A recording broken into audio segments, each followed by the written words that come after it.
Hi friends, we are live on this Monday afternoon. Rusty back with you here for CFLW, the show, easy for me to say. Good to see you on a Monday. Hope you are doing well. As always, Central Florida Weather Live is sponsored by the leading law firm of Central Florida. You can see their logo and their website on the bottom of your screen. They're your hometown homeowners insurance attorneys. They offer free consultation and policy reviews. Anything that could impact you or your property, they'll walk you through every step of the insurance claim process. And again, any situation that arises in that, reach out to leanonmelaw.com if you would like more information. Housekeeping note, if you hear loud clanking noises or like big trucks backing up and the beep beeps of that, you haven't lost your mind. They are milling the street that I live on in preparation to repave it. And they were actually right in front of my house at about 12:58. And so I waited a couple of minutes to go on, hoping that they would meander away from the front of my house. So hopefully they've done that, but I'm sure there's some other things to do. I mean, they're literally tearing up the asphalt of the street that I live on right now. So it's a noisy process. And the hilarious thing about it is they're not even supposed to be working on my street today. That was supposed to be tomorrow. So I thought there was no issue with going live today. Again, you shouldn't hear it more than likely, but if for some reason you hear a loud clank or beeping, that's the reason why. Great to see you guys. Hope you're doing well. I hope you got through yesterday's storms okay. Now, for those of you who, live in Central Florida and maybe you didn't tune into yesterday's show, I was on live for nearly 3 hours. We had a couple tornado warnings. They were all radar indicated. Nothing was confirmed and they were in some rural areas, but obviously we had some pretty good storms across the area. Now we're going to talk about how this could play out again for today and for tomorrow as well. Great to see you guys. Hi, Blue Goose. How you doing? It is going to be a warm one today, up to 83 already in St. Augustine, and it is going to be a very hot forecast. I've got some city-by-city forecasts here for the week ahead, and the temperatures are only going to be warming up. I mentioned this in Friday's show that even when we had these storms coming through yesterday and potentially again today and early tomorrow, that there's no colder air associated with this. The fronts this time of the year are weakening. We're still going to push some rain and storms into the area, but look, we can still get caught off guard with some April cold fronts that will have some oomph to them. We had one last year, I remember, even deep into April. I mean, it brought some chilly weather, but it's fewer and far between. Visible satellite imagery here. Beautiful shot. You can clearly see we are clearing out a little bit of the cloud coverage early today. Temperatures are warming up. Just to give you a flavor of a few things, this is the Orlando International Airport here. And again, south winds. That's the story of the day. South winds, which are going to be breezy. They're going to be picking up as well. It was a comfortable start to the day. We were in the 60s in most areas here, but I'm going to go ahead and pause this at this point in time. We'll take a look at the current conditions across the area. A nice little 86 degrees there in the Plant City, Brandon area with a bit of a west wind there. Tampa coming in at 82. They've got a south wind. St. Pete right now 79, but up towards Clearwater 84. Down towards South Tampa, they're in at 82. Again, the airport, Lake Nona, 81. Our friends in Sanford right now, Oviedo area. And again, all these winds are going to mainly be out of the south. A little bit thicker cloud coverage to the north and to the west, but a fair amount of sunshine at this point in time as well. These are the wind gusts at the hour. We're going to continue to see winds today that will be in that 15 to 20 mile an hour gust range from time to time. And again, mainly out of the south. Winds in interior and East Coast areas for tomorrow will actually even get a little bit stronger. I'm going to bring on those contours for you guys right now so you can see these low-level winds for you. And again, in a general sense, all of our winds today are going to be out of the south. Now, obviously, you get towards our front in our storms, and it's a big story. And no, that's not a misprint. Pensacola did have a very strong storm that came through, and at the METAR site there, they actually had a 63 mile an hour wind just after 11 o'clock. And you can see what the storms have done from Montgomery towards Pensacola. They're pumping in some winds of 50 to 60 miles an hour. So the big question, of course, is going to be, is that headed our way? What impacts could this storm system bring? Now, also, if you've been paying attention, we've had some really, really nasty weather move through the heart of the U.S. and into the southeast. This is the same storm system that brought all of the severe weather yesterday. And there are some folks who actually watch CFLW who don't live in Central Florida. So if you guys were impacted by some of those storms, let me know in the comments section below. But this is all working its way south and east. The line has really held together. Now, because it's kind of linear in fashion, at this point in time, it's more of a wind threat, but there could still be some tornadic cells that develop through portions of Tennessee to northern sides of Georgia, into Alabama, into our west and central panhandle, and you can see the tremendous amount of lightning. These storms are stout. There are going to be some exceptionally strong storms here. When I bring on the current warnings associated with this, all right, do you notice how this line is just inundated? Now the yellows are going to be special weather statements. So if I bring this back out, it's a kind of a very interesting evolution. Early this morning, we had all severe thunderstorm warnings and embedded tornado warnings through portions of Louisiana, near Baton Rouge, New Orleans, all the way back up through Mississippi. And then they kind of lost a little bit of their oomph just after sunrise, and they became more special weather statements, except back down towards southern sides of Mississippi where there were still severe thunderstorm warnings. Well, the atmosphere ahead of this is still juiced. We're getting more heating of the day. So as we pushed into the late morning and now into the early afternoon hours, you're going to see a lot more red and purple polygons reemerge. And those are going to be your severe thunderstorm and tornado warnings. So we just had severe thunderstorms roll through the southern sides of metro Atlanta and then all the way back down with a couple tornado warnings here or there into the I-10 corridor. So that's the current time. Good to see you, Blue Goose. Yeah, yesterday was absolutely rowdy, guys. Nice little spring system that came through. Here comes the next one. Thinking about that done with cool weather. We'll see. I'm not ready to put a pin in it as of yet, but the last couple of fronts have come through, have not brought us any cooler weather. The biggest thing is they haven't brought us a lot of north wind, right? We got to drive in that north wind to clear us out now. You know, when the north wind comes through, it also drops our humidity. That obviously will elevate the fire threat, but the rain that we got yesterday was extremely beneficial. All right, and later in the week, we'll see what the next drought monitor brings us. But, you know, it didn't hurt the situation, right? But obviously, if the air dries out a bit still, we have to worry about that and some lightning strikes. How you doing, Linda? She said, what's going on today? Looks scary out west. Is that coming our way? I got you covered, Linda. That's why we're doing this show live. We'll talk all about that. I promise you that as well. But obviously, this is a stout line of storms moving into this area right now. The risk of severe weather from the Storm Prediction Center, I think, is going to tell the story, okay? Now, you notice that even though we have some pretty healthy storms right across I-10, the enhanced risk for severe weather is actually a little bit farther north. This enhanced risk has gotten broader. And includes Atlanta and Macon and Augusta and Columbia and Charlotte and the Raleigh-Durham areas of North Carolina. This is going to be the areas that will have the best opportunity for some tornadic activity the remainder of the day, right? It's still a very large warm sector, which goes all the way into the northeast. So if you think about this, right along the eastern seaboard and I-95, they're going to have south winds ripping, warm, moisture-laden, unstable air where we could get some severe thunderstorms to New York City today, to Philadelphia, Baltimore, D.C., Jersey, back down towards Richmond. I mean, it's the entire eastern seaboard. For us, right, we're on the cusp. And we talked about this Friday and we talked about this yesterday. My thinking has not changed since yesterday with the storms. That towards I-10 is going to be the best chance to produce some storms with winds of over 60 miles an hour, inch-sized hail, and an isolated tornado. We have our marginal risk, or 1 out of 5, for our northern areas. So again, there's still an opportunity for places like Inglis and Denellen, Crystal River in Citrus County, Ocala, Gainesville, Palatka, Putnam County, St. Augustine, up towards Jacksonville for an isolated, strong, or severe storm. When you get into the lighter greens, which is most of our area, Palm Coast South, everyone else, we're in the general risk for a few storms. Probably not severe. We could have a couple of special weather statements. That's not out of the question. But the coverage of storms overall is not going to be nearly as great as what it was yesterday.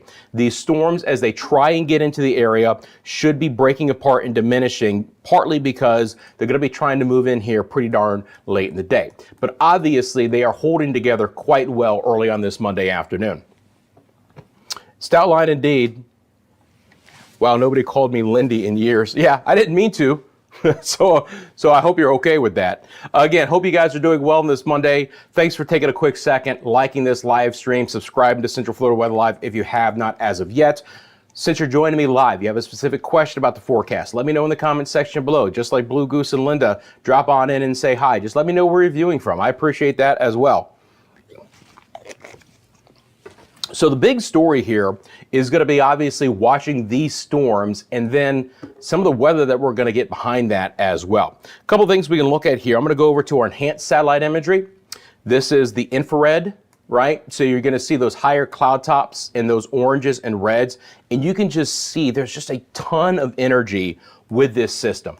This has been such a wide-scale severe weather outbreak, and we did have, unfortunately, some really, really nasty storms yesterday and overnight. We had some nocturnal storms. But when I show you that the cold front extends all the way back towards Toronto, so basically all in this area is south moisture-laden winds. If I throw on the wind profile, you can see that, right?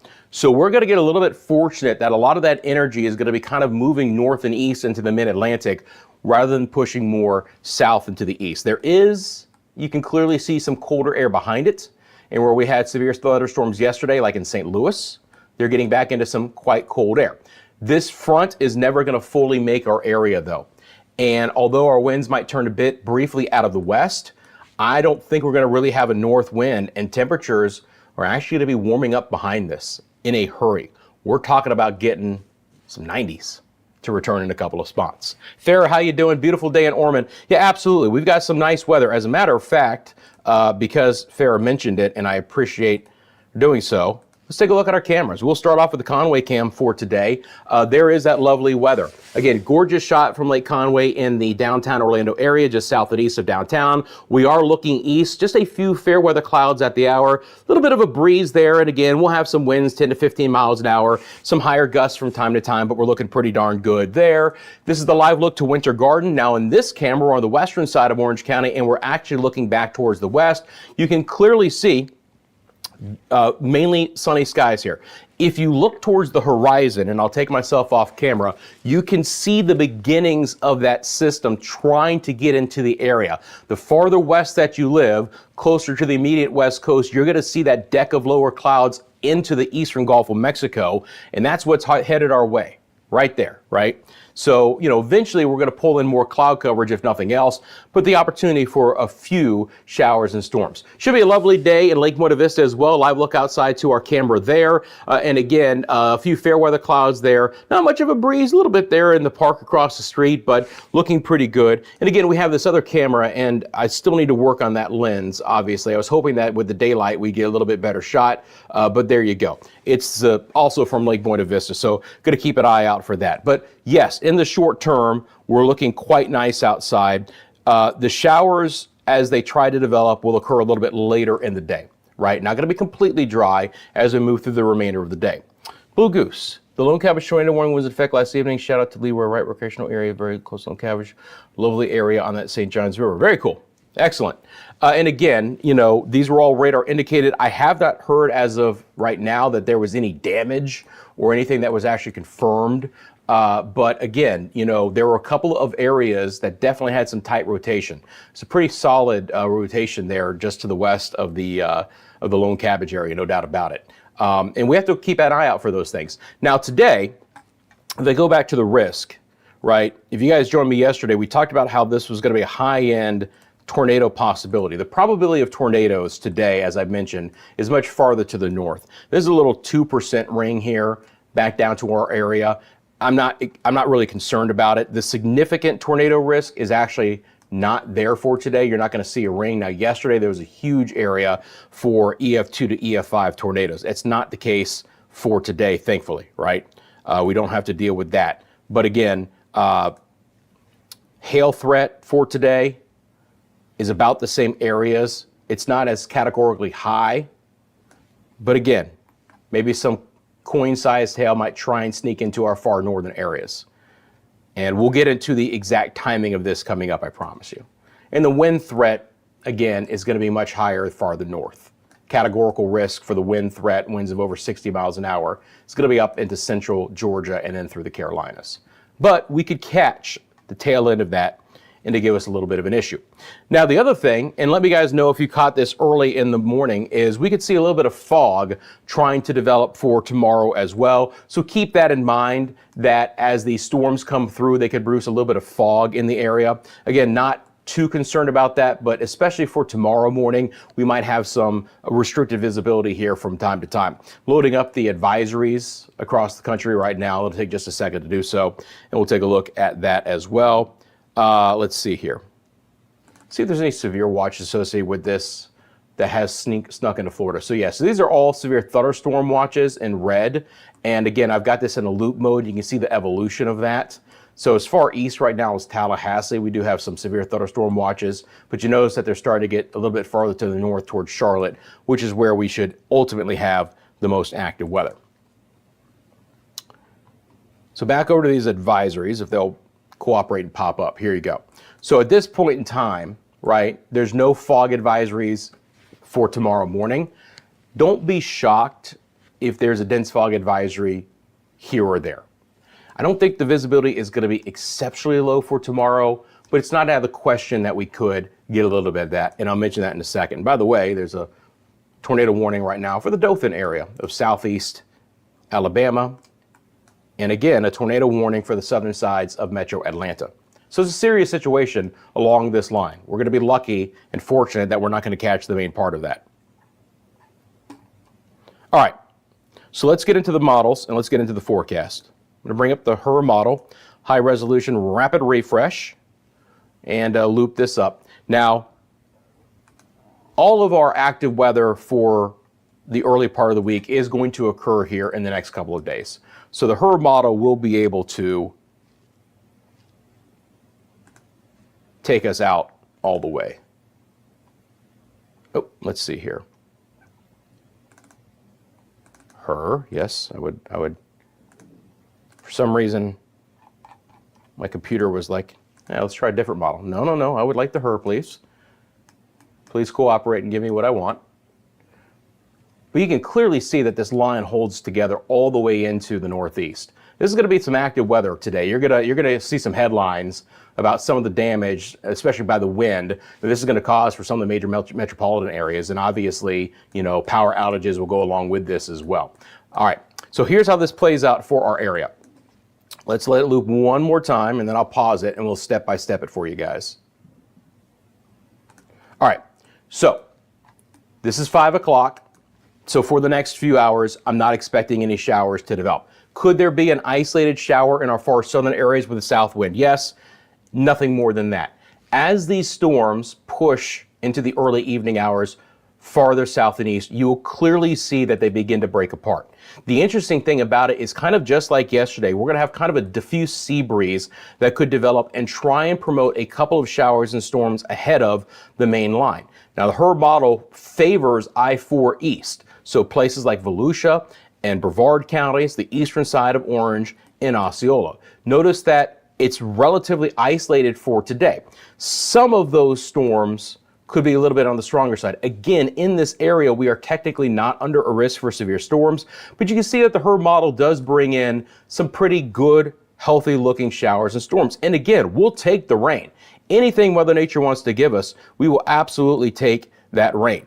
So again, extending this out to this evening, you can see those kind of develop along and just east of I-4 and then push east towards the east coast. Now again, the HER model is favoring Brevard County, Volusia County, Indian River County.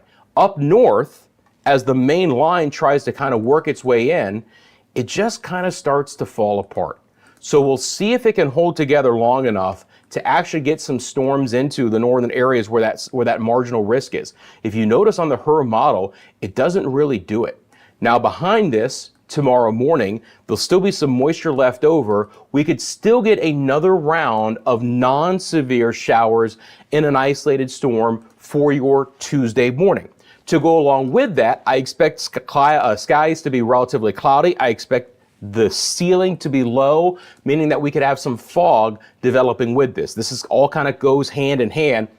There's still going to be a lot of moisture in the atmosphere early tomorrow morning. It's going to be a very mild and muggy start to your Tuesday, and there could still be a couple of showers that kind of try and stick around here for some of those hours.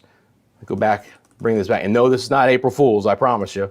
But again, you can see these showers just kind of drifting their way on through. A couple of showers and an isolated storm could redevelop on our Tuesday afternoon and evening. I do have a low end chance for a few storms across the I-4 corridor tomorrow afternoon. They should be very isolated in nature. And then once those wind down, we should start a drier pattern starting on Wednesday, at least for a time.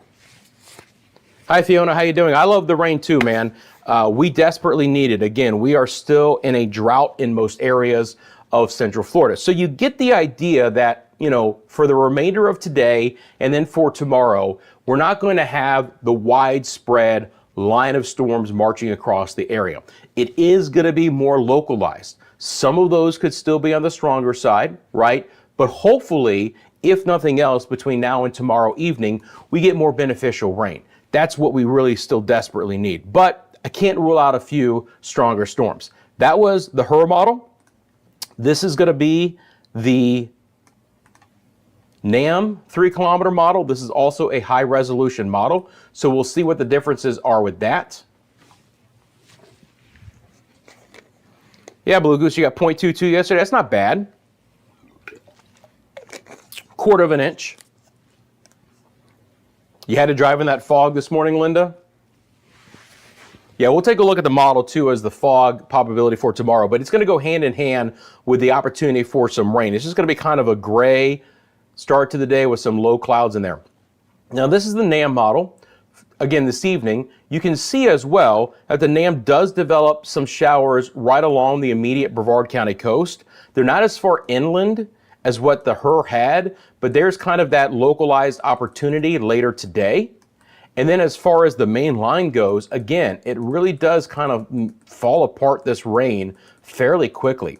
Same situation tomorrow, tries to redevelop a little bit, but the NAM overall is drier. There's no doubt about it. The NAM overall is much more isolated in nature. I like the HRRR a little bit better based on what I'm seeing. But again, it's going to be a lot more isolated overall. This is going to be, this is going to be your GFS. And we'll show you that. It was pea soup. That's never any fun, man.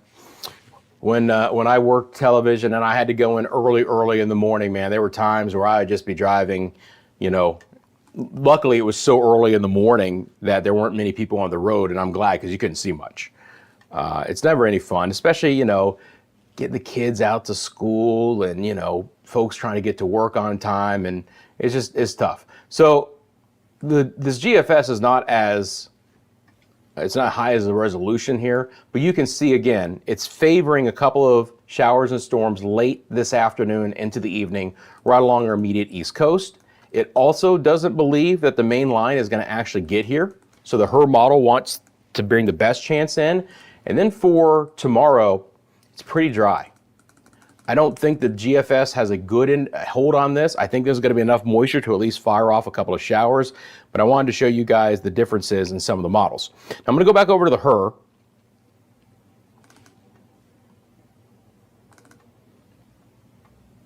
And I'm going to go to cloud coverage, okay? Stick with me here. I'm going to go to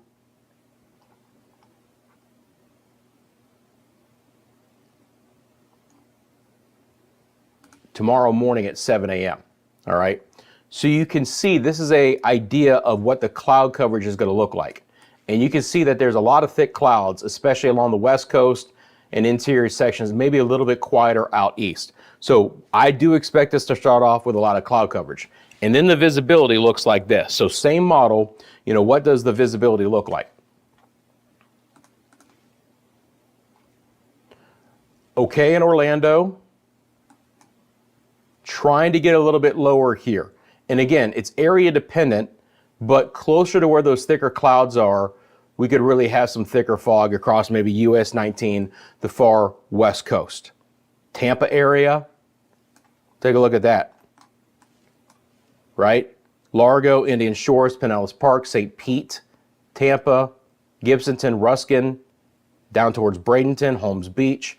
All of these areas could have some locally dense fog, especially if there's just a gentle wind coming off of the west. Remember I said how we might turn our wind out of the west slightly? So these are the areas I'm a little bit more concerned with based off of the HRRR model, but there could be some thick fog. Now, Linda, who lives in Brevard County. Mentioned the fog this morning. At least on the HRRR, we're not looking as bad along the East Coast, and probably will hold true. I don't expect there to be as much fog, but you get the idea that there especially could be some locally really dense fog. And out here, man, like really, really super thick fog. We'd have a lot of that marine layer developing too. So just keep that in mind. Tomorrow morning, it could be a foggy start to the day. All right, what do you say we take a look at some of the forecasts that I built for you guys? And again, thanks for taking a quick second and hitting the like button on this live stream. So we'll start off in Orlando. And again, a few showers or an isolated storm are possible later today. We've already mentioned that. For tomorrow, I've got some patchy fog in the metro.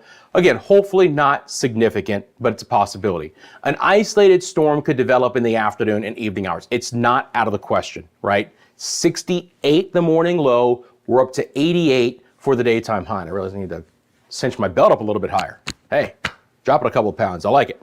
All right.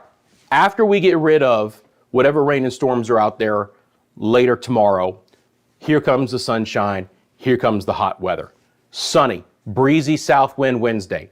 Warm, breezy south wind on Thursday. Morning lows. Here you go. Now we're starting to get certainly out of the cooler season when you start seeing morning lows at or above 70 degrees. And that's where we're going to be on Wednesday and Thursday in Orlando. All right. 88 on Wednesday, 89 on Thursday. There will be some areas of Metro Orlando that will hit 90 degrees on Thursday afternoon. It is not going to be exceptionally humid, but it's going to be a lot hotter than what we would expect to feel here in early April. For our friends in Bradenton, okay, so south of Tampa, we'll start off with clouds early tomorrow. Again, the fog will be an issue, especially along the immediate coast. Clouds should decrease through the day, ending partly sunny in Bradenton. I don't have any rain for the Bradenton area tomorrow. 86 the daytime high after a morning low of 70. Here come your 90s. Sunny and hot on Wednesday, south wind. Sunny and hot on Thursday, south wind. 69 the morning low Wednesday, 72 Thursday. Your daytime high Wednesday, 91, and then 90 on Thursday afternoon. Quite sultry, drying out. Again, hopefully not a huge fire threat. Hopefully not, exacerbating the problems that we have with the drought. The rain yesterday, hopefully a bit more rain today should help a bit. For Crystal River, again, west coast, morning fog, some of it could be locally dense, right? A couple of showers could come along with those low clouds early in the morning, and then maybe a few spotty showers through mid-afternoon. It's not a huge chance by any means, 20%, but the thicker clouds will keep Crystal River to a high of 83. So it is very area dependent tomorrow. Again, the farther northwest that you go, the thicker cloud coverage to kick off the day should hold temperatures down a bit more in the afternoon. So 83 the daytime high. Skies will clear, and at this point in time, nearly pink shorts time for Rusty. I don't understand these salmon shorts. This is a Media Mundo thing. I don't love Fiona for bringing it up. I guess folks thought that whenever there was bad hurricane coverage, I have these salmon colored shorts that I wear. I just have salmon colored shorts that for some reason, like the first two times unconsciously, I wore the same colored shorts and everyone just clung to the fact of, oh my God, I guess when there's, bad hurricanes, Rusty wears these salmon colored shorts. And there was even a argument as to what color they were. It's hilarious. It's almost become a thing where I don't want to say I troll people, but I'm like, should I wear them or should I wear a different color? Because they're just another pair of shorts in my mind. But, I think about it. That's hilarious. Media Mundo, 50,000 strong over at Media Mundo if you want your Caribbean and your Bahamas forecast. And appreciate those who watch this channel and support me over at Media Mundo. And again, I've got the other channel as well, Weather Express, which has been picking up a little bit of steam. Just been doing it for about a month, and that's a 5-minute national forecast. You can find the links to those channels in the description below. But obviously this channel is focused here in Florida, and I appreciate you guys tuning in for that. But you get the idea. Even in Crystal River, it's going to get hot. Wednesday, Thursday, sun returns. Cooler in the morning, but they're up to 90 degrees for daytime high. Then my friends in Sanford, Citadel County. Again, patchy fog is still a possibility tomorrow morning. 68 the morning low, 88 the daytime high. Sunny. Oh wait, let's talk a little about the storm coverage. Again, an isolated storm could develop in the afternoon. It's not a big chance, right? Take the rain if you get it. Hope the lightning doesn't cause any problems if it develops, but it's not going to be widespread. This is not a linear system that's going to be marching through with some hefty storms. It's going to be much more localized. But then we're dry Wednesday, Thursday, sunny, breezy south winds, 87 Wednesday, 89 on Thursday. Portions of Seminole County could easily hit 90 on Thursday as well. And again, morning lows on Thursday creep back up to 71 degrees. So you get the idea that once we're done with the rain late tomorrow, we are going to pull back into a little bit more of a drier stretch. Thanks, Linda. I appreciate you watching that too. Yeah, Fiona is a moderator on our channels. Fantastic supporter of it. And, I appreciate her and everyone else tuning in as well. All right, so just get back out to kind of what's happening right now and reset the stage for maybe some of those who have just tuned in. Again, there is an extremely potent storm system just to our north and our west. Now, this is the continuation of what developed in the upper Midwest all the way to Arklatex yesterday. We had tornado warnings from South Michigan to Louisiana yesterday. It's impressive, no doubt about it. Impressive in a bad way, but impressive nonetheless. Storms continue to fire off. And you can see all of the warnings, right? I've got these polygons on as the radar loops, and I'll bring back on the time frame as well for you guys. But all of the yellows are special weather statements.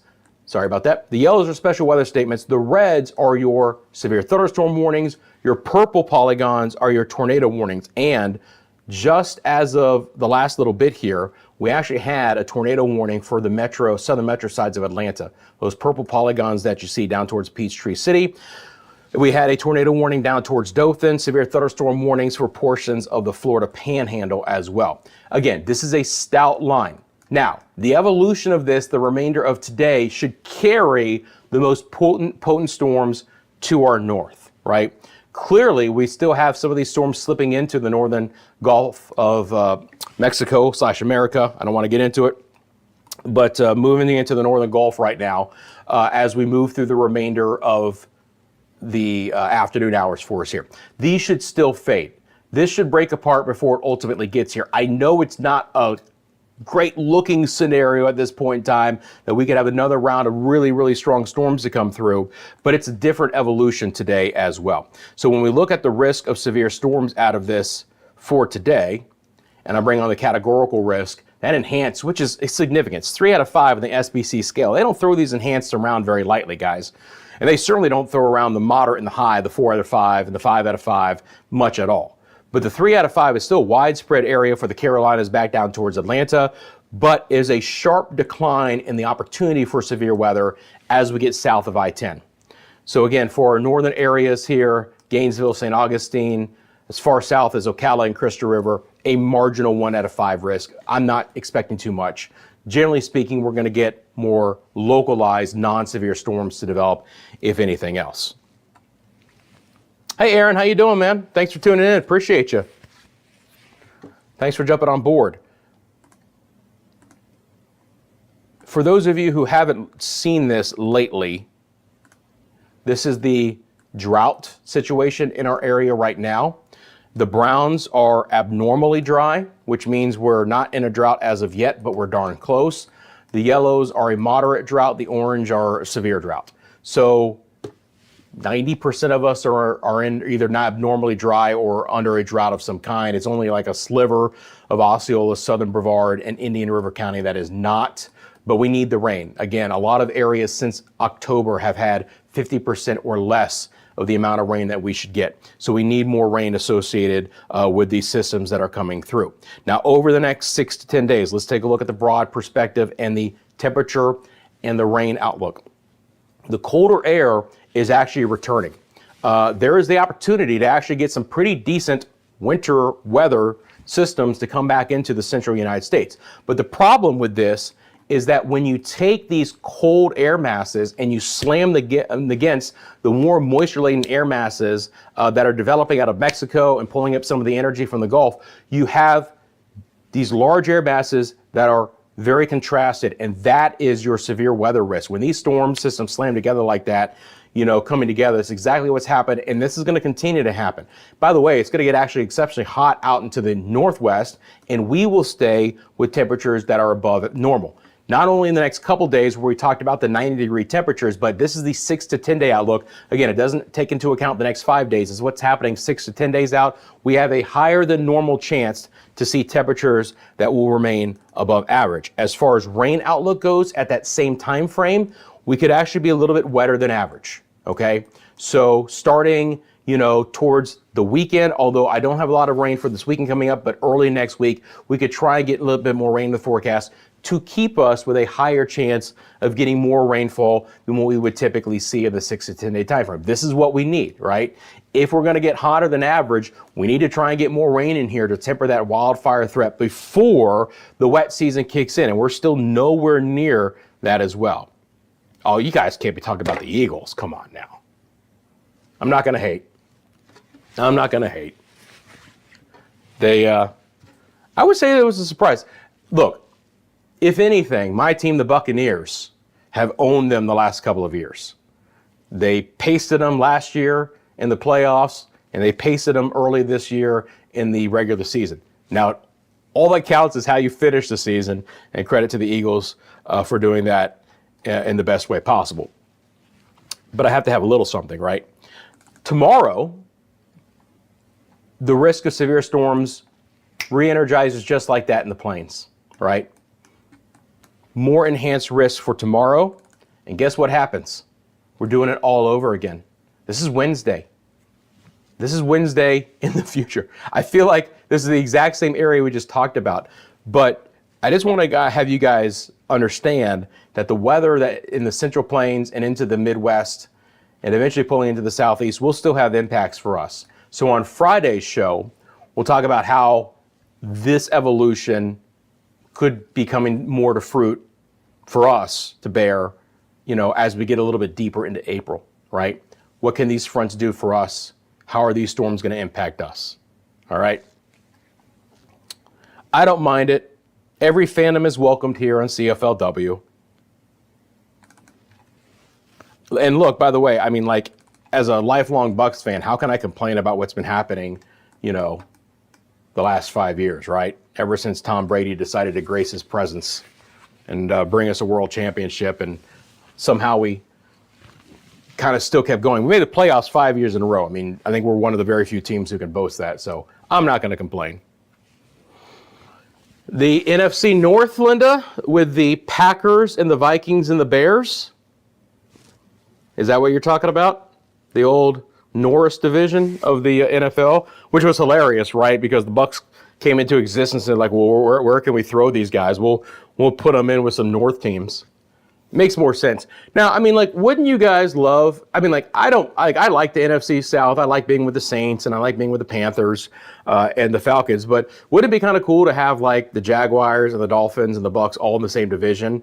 Maybe with the Panthers or the Saints or the Falcons kind of have, like, a true, deep South. I think that would be fun, too. Friends, I think that's going to do it for today's show. I appreciate all of the chat. I appreciate you guys tuning in right now. Again, get prepared for some isolated storms today. Now, again, if for some reason these pop up and they pulse up and they become severe, I'll come back on live for you guys. That's what I do here at CFLW. Generally speaking, I don't expect it to be the case, but it's not out of the question. Tomorrow's storms, again, be watching it as well. Not expecting there to be a true inherent risk for severe storms, but let's get some rain. Just watch out for the lightning, watch out for the fog tomorrow morning. As always, CFLW is sponsored by the Lean Law Firm of Central Florida. They cover homeowners, condo owners, associations across the entire state. So from the Panhandle to the Keys, they can walk you through every step of the insurance claim process, anything that can impact you or your home. So look, we get these storms with wind damage and hail damage. When hurricane season comes around, or if you've been in an auto accident, they will offer you free consultation to policy review to walk you through that insurance claim. If you would like to support someone who supports the channel and that situation arises in your life, you can go to leanonmelaw.com if you would like more information. Friends, I appreciate you guys. Great hearing from you for today. Again, you have a specific question about the forecast, you can drop it in the comment section below. If you're viewing this in the recorded version, which these live streams become archived on the YouTube channel under the live tab, because everything I do is live. I'm not recording and uploading these videos. So you're going to find very few in the actual video tab, but if you go to the live tab, you can find these recorded versions, watch them at your leisure. Feel free to drop a comment while you're down there, and you have a question, I go back and I look at those. If there's anything to answer after this, I'm happy to do so. Farah, everyone have a blessed rest of your day. Thank you very much, Farah. Thank you very much, Blue Goose. Thank you, Linda. Appreciate you guys tuning in. Have a great rest of your Monday. Again, if conditions warrant, I'll be back on live, but if nothing else, I see you guys for Friday at 1 o'clock. I expect some hot weather for the weekend, but we'll talk about that's going to bring some storms. Have a great rest of your Monday, friends, and I'll see you soon.